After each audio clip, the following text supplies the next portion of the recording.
The Democratic National Convention continues at the United Center in Chicago. The highlights from last night: Minnesota Governor and now Democratic Vice Presidential nominee Tim Walz's speech.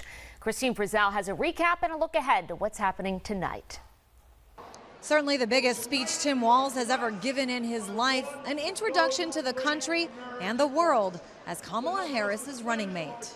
Outside of Minnesota, he's largely been unknown to the country until now. It's the honor of my life to accept your nomination for Vice President of the United States. Governor Tim Walz formally accepting his party's nomination for Vice President. We're all here tonight for one beautiful, simple reason. We love this country.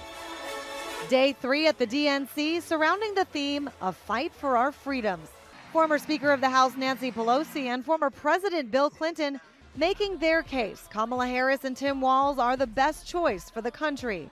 Kamala Harris will work to solve our problems, seize our opportunities, ease our fears, and make sure every single American, however they vote, has a chance to chase their dreams. Walz, the former football coach, social studies teacher, congressman, and current governor, highlighting his biography for the voters across the country. Everybody belongs, and everybody has a responsibility to contribute. For me, it was serving in the Army National Guard.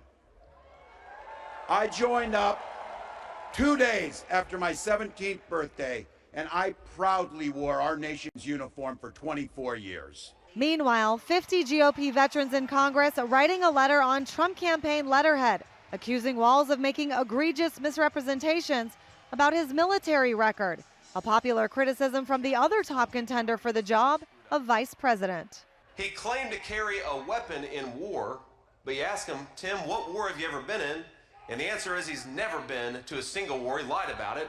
Meanwhile, Kamala Harris will give the biggest speech of her life on Thursday, wrapping up a convention that's been totally remade after President Joe Biden decided to end his re-election bid just 1 month ago. In Chicago, I'm Christine Frizzell.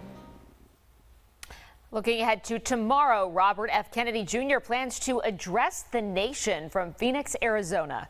Two sources say the independent presidential candidate is expected to end his campaign. Kennedy's campaign is reportedly in talks with Donald Trump's team about a possible endorsement. Earlier this week, Kennedy's running mate, Nicole Shanahan, said the campaign is considering whether to join forces with Trump to prevent a Harris victory. Trump's running mate and Republican vice presidential nominee J.D. Vance said he would find an RFK Jr. endorsement helpful to their campaign. I would certainly welcome his endorsement of Donald Trump. I don't know if it's actually going to happen, but I certainly hope it does, because I do think it would be helpful, because it drives home this idea that the Democratic Party of John F. Kennedy, it's just not the Democratic Party of 2024.